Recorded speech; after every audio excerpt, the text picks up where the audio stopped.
Hello, I'm Brian Roten, senior reporter at Hotel News Now. I'm joined today by Andria Ryan, labor attorney and partner at Fisher Phillips.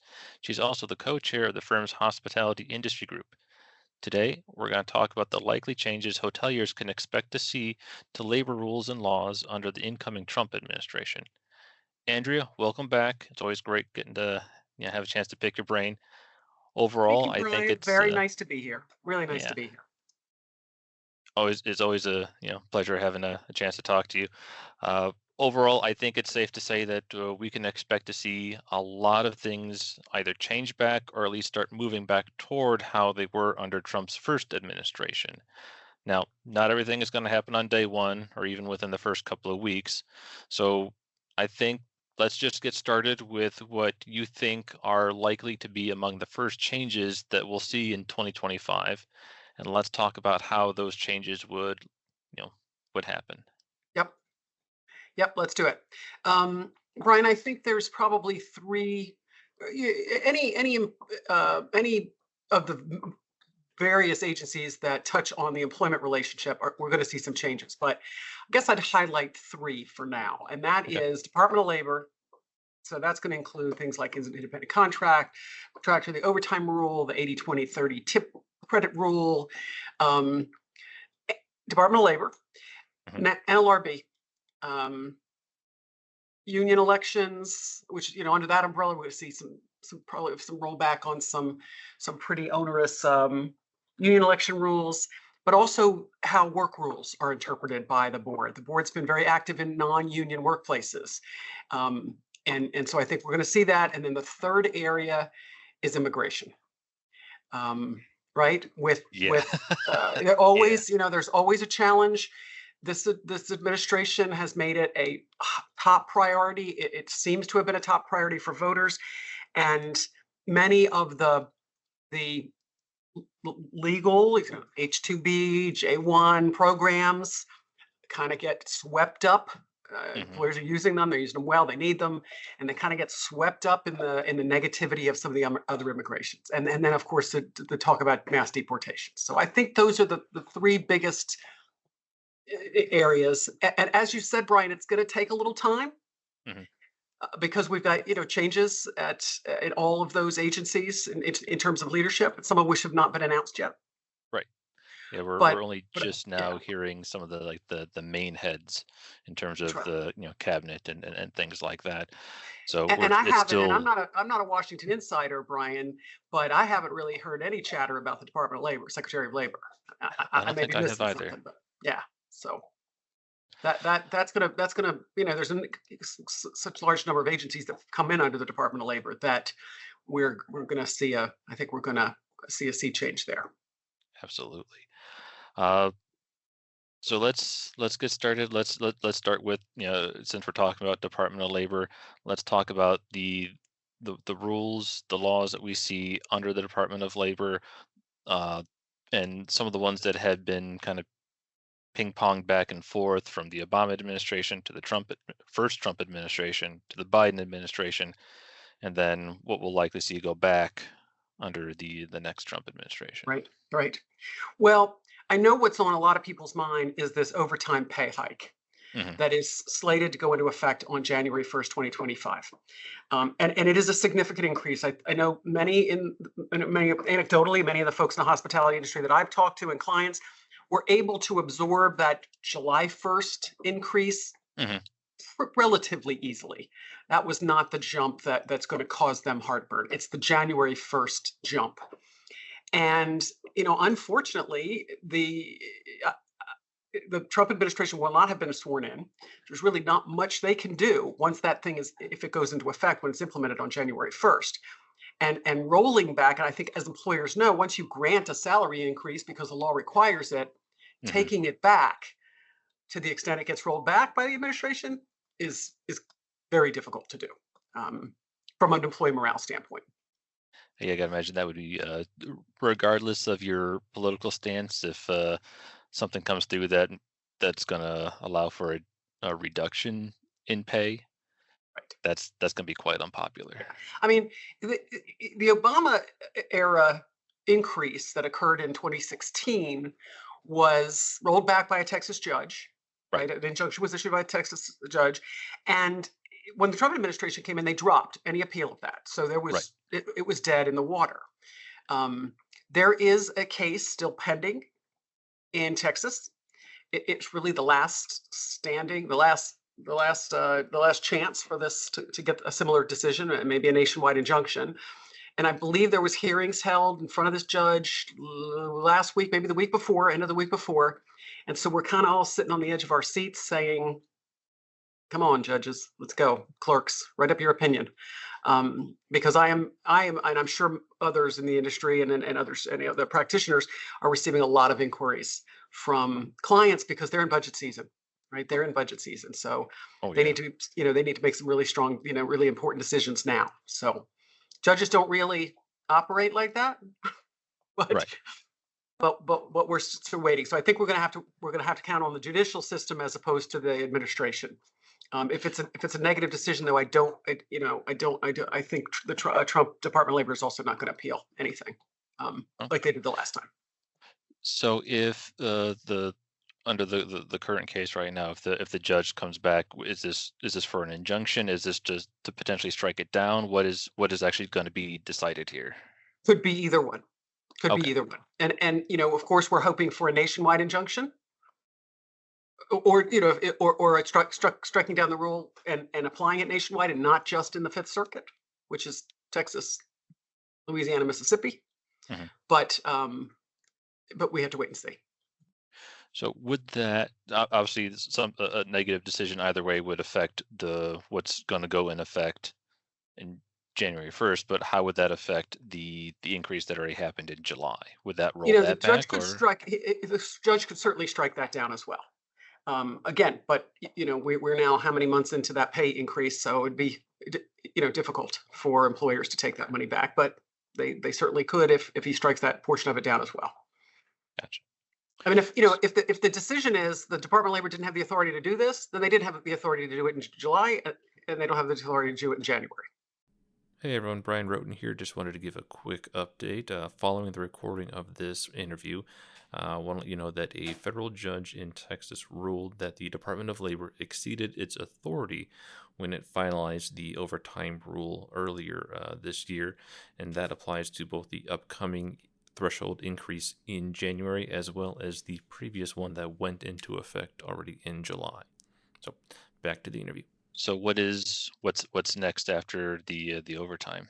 So independent contractor, and that's the Department of Labor and IRS and NLRB, not just the Department of Labor, Mhm. but it's certainly a high risk area under the current Department of Labor. The industry has a lot of co-employment relationships, Mhm. whether it's staffing agencies, whether it's true independent contractors, true contractors that come in.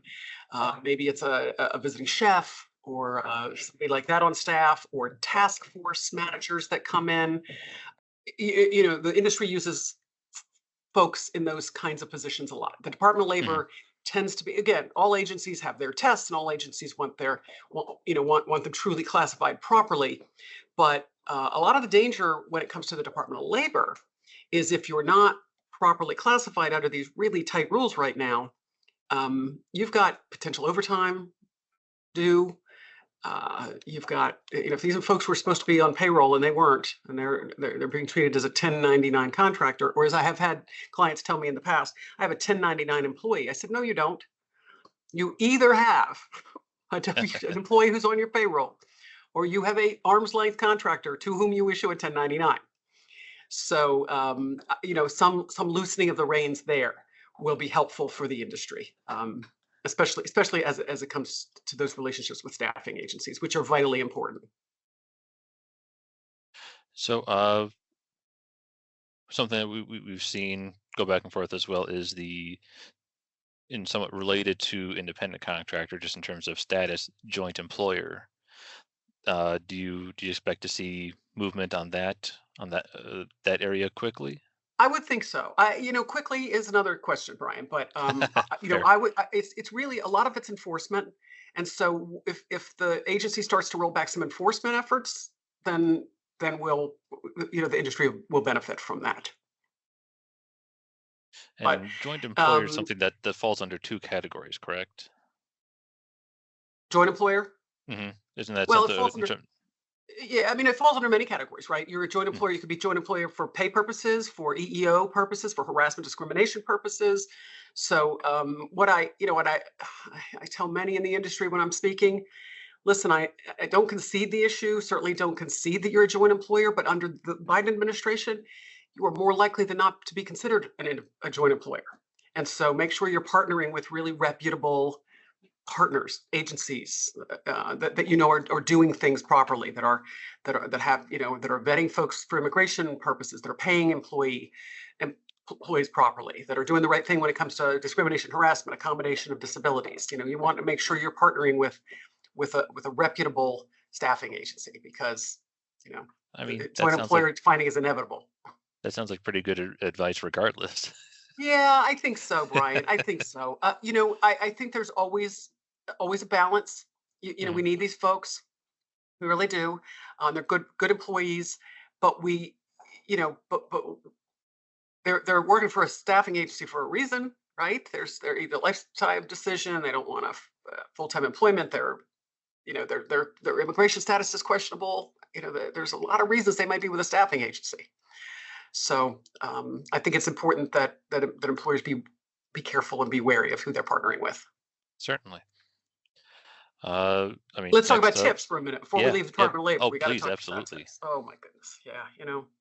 So probably the most prominent issue with regard to tips right now and lawsuits is this 80/20/30 rule, right? Hmm. So this very difficult to manage this very difficult to manage employees, when employers are taking the tip credit and whether their employees for whom they're taking the tip credit are doing too much time on side work.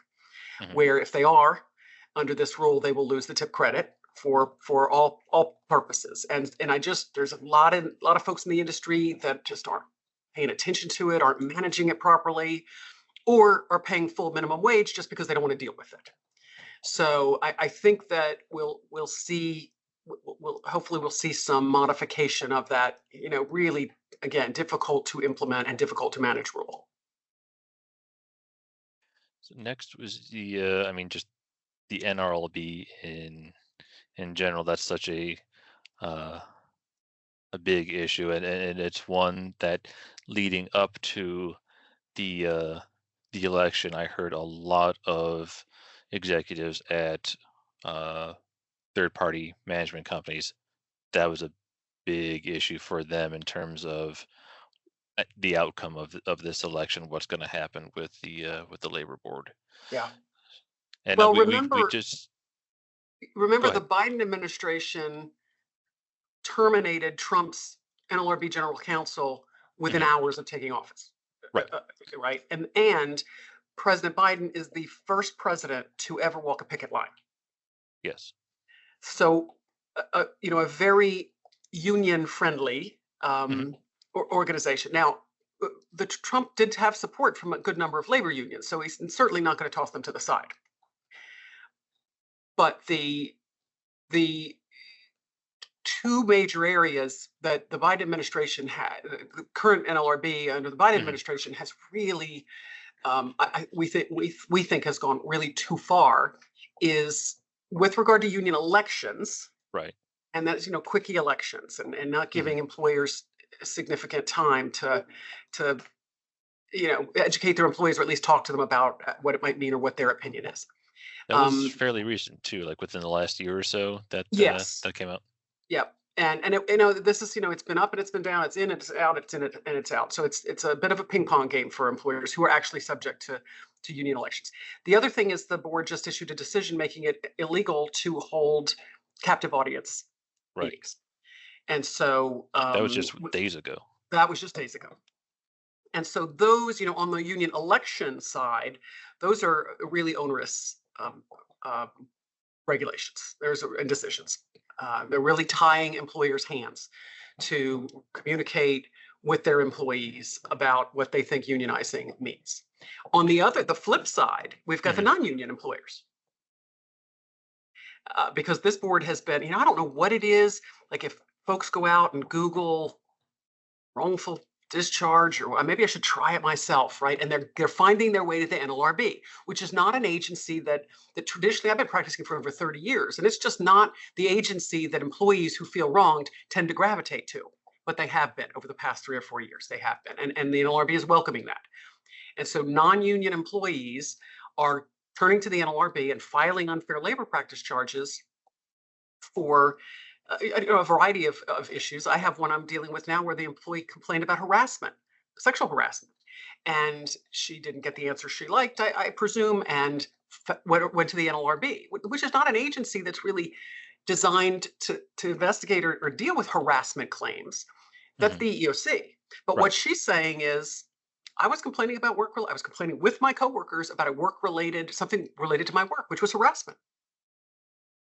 And Okay. so, not tradition, right? We think about Hmm. pay and we think about benefits and all those kinds of things that are the normal water cooler talk. But she Hmm. said it. She said it's harassment, and it was harassment, and it's a work related issue. So those kinds of complaints are making their way to the NLRB, and their employers are, their employers are being aggressively investigated, I will say. Just jumping back to the captive audience thing, just in case there are any of our listeners who aren't familiar with that, can you explain a bit just what captive audience meetings Yeah, are? I will. Thanks, Brian. Captive audience meetings are meetings where the employer can require its employees on the clock to attend meetings where the employer meets with employees, educates them, talks to them about what it means to unionize, what the company's position is on unionization, and captive. It sounds a little onerous, but captive audience being we can require you to attend, and the board has said illegal, can't require them to attend. Because on the flip side, in terms of employees who are trying to organize, they would have to do most of their organization off-site. Is that correct? They don't. For the most part, I mean, Yeah. this board has said using the employer's email to try to organize is lawful as well. Okay. So it's a lot easier to organize on site than it used to be. Gotcha. Okay.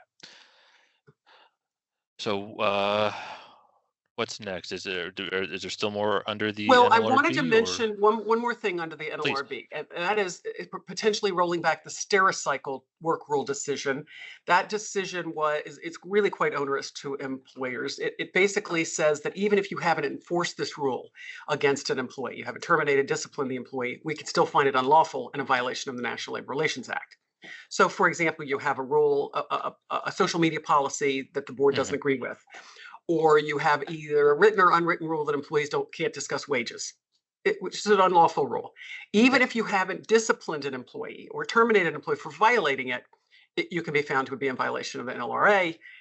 And and so the board, when they investigate any unfair labor practice charge, says, "Give us a copy of your handbook and policies," and they're scrutinizing them. Hmm. And so we're finding violations, multiple violations, where employers for some work rules they didn't even really realize they had, or they Hmm. didn't realize the board would find it to be unlawful. For example, and this is important in the hospitality industry. Hmm. There's two rules that I always focus on. The board is likely to find a rule that says you must be courteous to your coworkers to be unlawful. And their theory is when employees are discussing difficult issues, like should we bring a union in here? Should we go and sign a petition to protest things? That it's not always going to be courteous. And so you can't require employees to be courteous to each other. And of course, in the industry, we want employees to be courteous all the time because we have guests everywhere, right? Hmm. The other rule that is often scrutinized by the board is a rule that says you may not come on property when you're off duty without permission, right? Okay. Off-duty employees wandering all over the hotel, right? You got our guests to take care of. And the thought there is, if you went to your supervisor and said, "I'd like to come on property today to distribute union flyers," what's the likelihood your Okay. supervisor is going to give you permission for that? Right. Right. So there are, those aren't the only rules that have been Hmm. attacked, but in the industry, those are ones I often highlight for clients. Gotcha.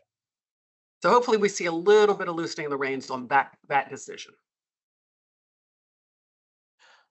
So let's talk immigration. Yeah, let's talk immigration. We got to do that before we leave. Yeah. Uh, a lot we've seen, or at least we've heard a lot of very, you could call it passionate, you could call it angry, you know, discourse about immigration. And I think you're right before that a lot of times immigration is such a big, broad concept that sometimes legal gets lumped in with illegal, unfortunately.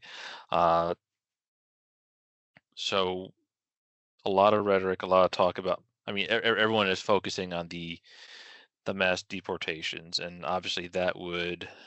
That's not something I think either of us really want to talk about in terms of immigration status and legality, but in terms of Right.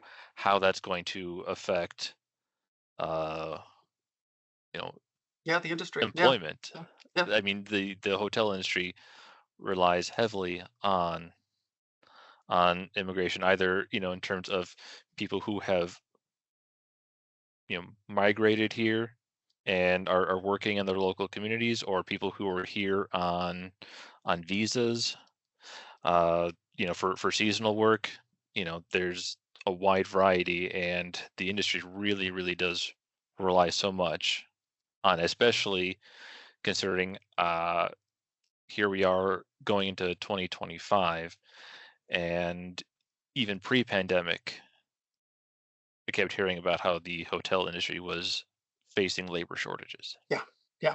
They are. They are. They continue to be, especially in certain areas of the country. Hmm.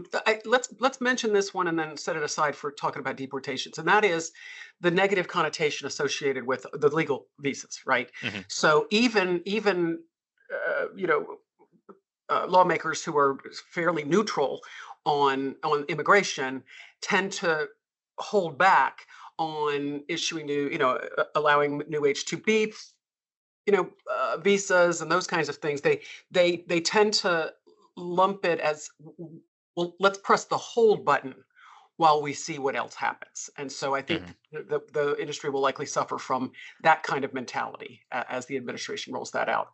Um, One thing that may happen, and let's go to deportation. Hmm. And you know what, Brian? Let's set aside that we're going to deport the criminals, because I am hoping your listeners and my clients and the industry don't have thousands of like mass Yeah, criminals, right, right, working in their hotels, and they could have some, but um, I think that's not really what we're worried about. One right. thing we should be worried about in the industry is self deportation, right? We're going to have some folks who are just going to simply say, "I better go," Yeah. and whether it's because of their immigration status or a family member's immigration status. Keep in mind that you've presumably properly vetted your employees and you've used E-Verify and all those things, and you don't have folks that are unlawful on your payroll, I hope. But you may. There's folks out there with really good documents, right? But with really good documents, but they Sure. could have a family member that has questionable status, and they will need to leave, and their family may leave, and so we may see some loss of even potentially long-term employees on a self deportation. So that's probably some of the early stages after we deal with criminals. But then I do think we're going to have to face the reality that after we get the criminals out, that we're going to start looking at folks who have been here, who are here unlawfully and shouldn't remain. Um, and I don't want to degrade. I don't want to say anything super negative about the industry, but again, there's staffing. There are some staffing agencies out there with questionable practices and with questionable, employees in questionable legal status. Mhm. And I know the industry relies on a lot of folks to come in and clean rooms and do a lot of other hard jobs. So I do think that's going to be, we're going to face that reality pretty soon.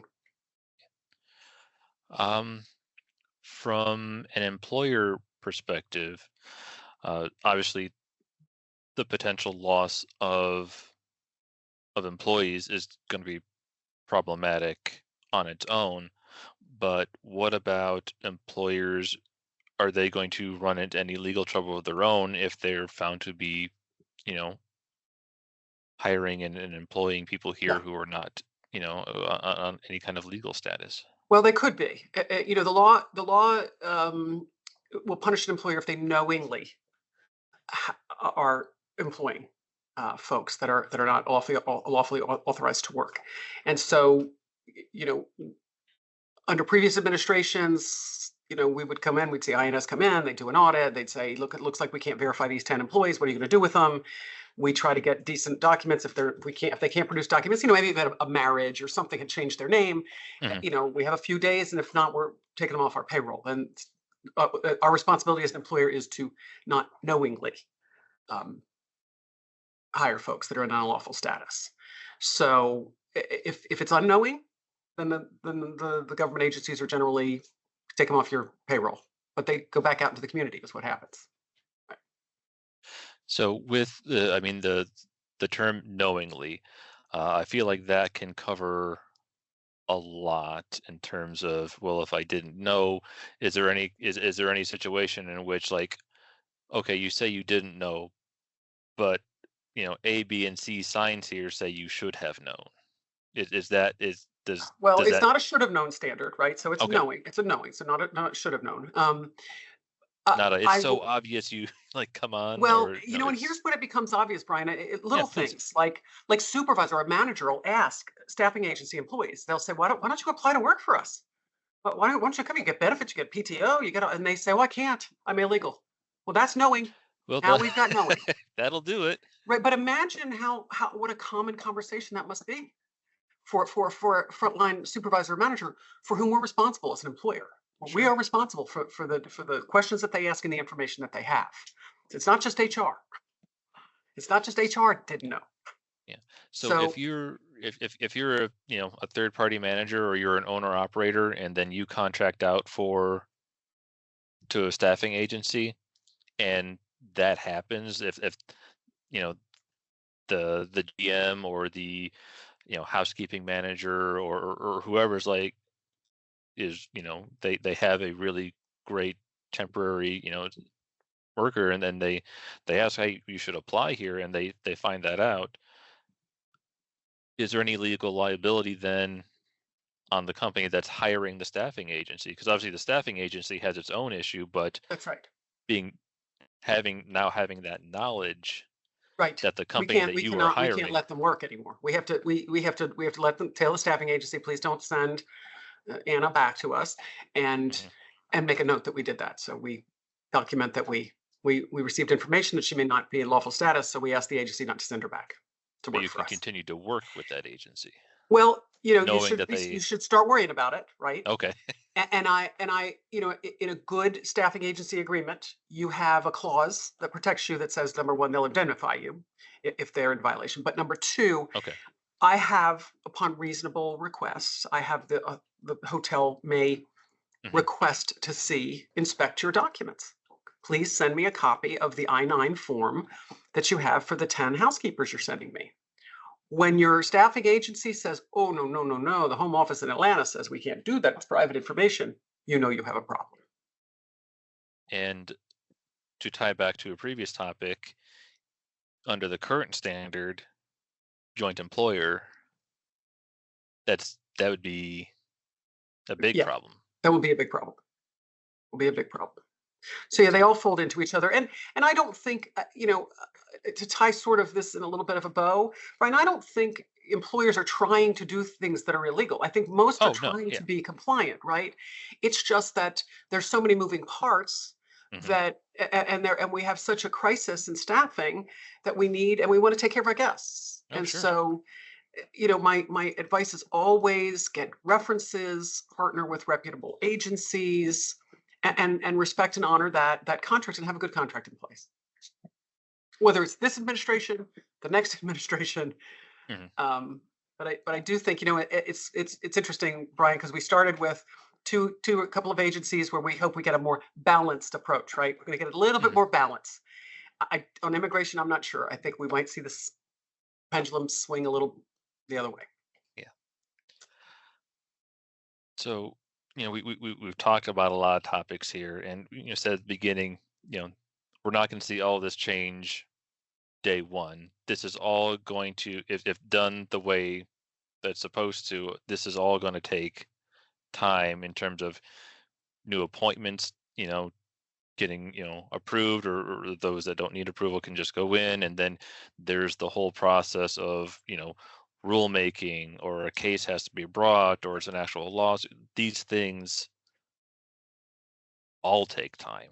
They do. And so so that means like we still have the rest of this year to go through, but then we still have months or even years where what's the standard now will Right. Yeah, 2025 continue. will be, will drag. But keep in mind also, Brian, some things will happen faster because Sure. the new administration will choose not to appeal something, so there are some we may see faster than others. Hmm. But you're right. It is going to take some time for those agencies to get up and running, and for the cases to make their way through. Yeah. Absolutely. Yeah. All right. Well, we've hit on a lot. Is there anything that we didn't cover that you wanted to make sure that we at least touched on here? Yeah, not really my expertise, Brian, but let's look at some other agencies to keep your eye on.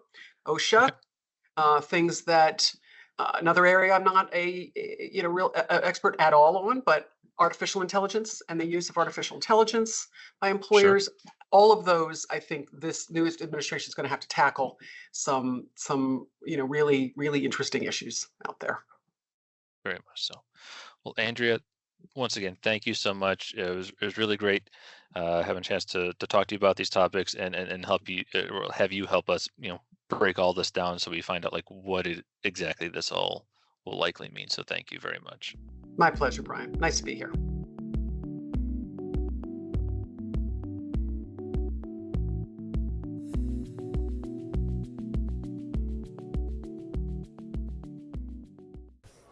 Hi, I'm Isaac Colazo, Vice President of Analytics at STR.